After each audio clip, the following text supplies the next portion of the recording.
Hi friends, ಎಲ್ಲರಿಗೂ ನಮಸ್ಕಾರ. ನಾನು ಆಶಾ ರಾಣೀಸ್ ಕಿಚನ್ಗೆ ಎಲ್ಲರಿಗೂ ಸ್ವಾಗತ ಹೇಳ್ತಾ, ಇವತ್ತಿನ ಈ ವಿಡಿಯೋದಲ್ಲಿ ನಾನು ನುಗ್ಗೆ ಸೊಪ್ಪಿನ ಪಲ್ಯ ಮಾಡ್ತಾ ಇದ್ದೀನಿ. ಸ್ವಲ್ಪ ಡಿಫ್ರೆಂಟಾಗಿ ಮಾಡ್ತಾ ಇದ್ದೀನಿ. ಇದಕ್ಕೆ ನಾನಿಲ್ಲಿ ನುಗ್ಗೆ ಸೊಪ್ಪು, ಅದ್ರ ಜೊತೆ ನಾನು ಪನ್ನೀರ್ನ ತೊಗೊಂಡಿದ್ದೀನಿ. ಇದು ಹೋಮ್ ಮೇಡ್ ಪನ್ನೀರ್ ಆಗಿರುತ್ತೆ, ಮನೆಯಲ್ಲೇ ಹಾಲು ಹೊಡಿಸಿ ಮಾಡ್ಕೊಂಡಂತಹ ಪನ್ನೀರು. ಅದ್ರ ಜೊತೆಯಲ್ಲಿ ಈರುಳ್ಳಿ ಮತ್ತು ಕರಿಬೇವು, ಇಷ್ಟೇ 4 ಐಟಮ್ ತೊಗೊಂಡು ನಾನು ಪಲ್ಯ ಮಾಡ್ತಾ ಇದ್ದೀನಿ. ಮೊದಲಿಗೆ ನಾನಿಲ್ಲಿ ನುಗ್ಗೆ ಸೊಪ್ಪಿಗೆ ಬಿಸಿ ನೀರನ್ನು ಹಾಕ್ಕೊಂಡು ಸೊಪ್ಪನ್ನು ಕ್ಲೀನಾಗಿ ತೊಳ್ಕೊಬೇಕಾಗತ್ತೆ.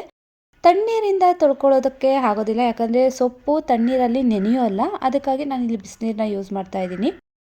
ಸೊ ಇದಾದಮೇಲೆ ನಾನು ಬಾಣಲಿಗೆ ಎಣ್ಣೆ ಹಾಕ್ಕೊಂಡು, ಎಣ್ಣೆ ಕಾದಾದಮೇಲೆ ಸಾಸಿವೆ, ಒಂದು ಸ್ವಲ್ಪ ಕಡಲೆಬೇಳೆ ಹಾಕ್ಕೊಳ್ತಾ ಇದ್ದೀನಿ. ಸ್ವಲ್ಪ ಕಲರ್ ಚೇಂಜ್ ಆಗಬೇಕು ಕಡಲೆಬೇಳೆದು. ಈಗ ಈರುಳ್ಳಿ ಮತ್ತು ಕರಿಬೇವು ಹಾಕ್ಕೊಂಡು ಕೆಂಪಣ್ಣ ಬರೋವರೆಗೂ ಚೆನ್ನಾಗಿ ಫ್ರೈ ಮಾಡ್ಕೊಳ್ಬೇಕಾಗತ್ತೆ.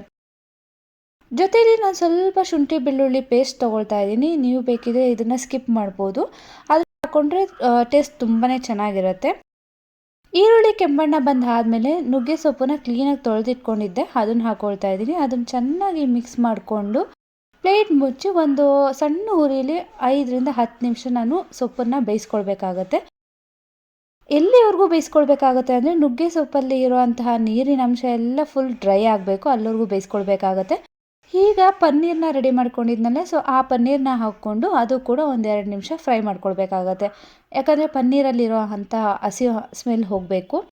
ಈಗ ಒಂದು 1/4 ಟೇಬಲ್ ಸ್ಪೂನಷ್ಟು ಅರಿಶಿನ, ಅರ್ಧ ಟೇಬಲ್ ಸ್ಪೂನಷ್ಟು ಚಿಲ್ಲಿ ಪೌಡರು ಮತ್ತು ಗರಂ ಮಸಾಲ 1/4 ಟೇಬಲ್ ಸ್ಪೂನು, ಧನಿಯಾ ಪುಡಿ 1/4 ಟೇಬಲ್ ಸ್ಪೂನು, ಜೊತೆಲಿ ರುಚಿಗೆ ತಕ್ಕಷ್ಟು ಉಪ್ಪು, ಇಷ್ಟನ್ನು ಹಾಕ್ಕೊಂಡು ಚೆನ್ನಾಗಿ ಎಲ್ಲ ಹೊಂದ್ಕೊಳ್ಬೇಕು. ಅಲ್ಲಿವರೆಗೂ ನಾವು ಮಿಕ್ಸ್ ಮಾಡ್ಕೊಳ್ಬೇಕಾಗುತ್ತೆ. ಮಿಕ್ಸ್ ಮಾಡಿಕೊಂಡು ಮತ್ತೊಂದು 2 ನಿಮಿಷ ಚೆನ್ನಾಗಿ ಸಣ್ಣ ಹುರಿಯಲ್ಲಿ ಫ್ರೈ ಮಾಡಿಕೊಂಡ್ರೆ ನುಗ್ಗೆ ಸೊಪ್ಪಿನ ಪಲ್ಯ ರೆಡಿ ಆಗುತ್ತೆ.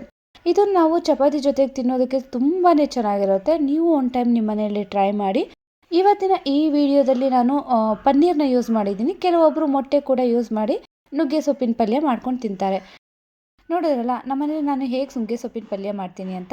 ಮತ್ತಷ್ಟು ವಿಡಿಯೋಗಾಗಿ ನಮ್ಮ ಯೂಟ್ಯೂಬ್ ಚಾನಲ್ನ ಸಬ್ಸ್ಕ್ರೈಬ್ ಮಾಡಿ, ಪಕ್ಕದಲ್ಲಿರೋ ಬೆಲ್ ಐಕಾನನ್ನು ಕ್ಲಿಕ್ ಮಾಡಿ. Thank you.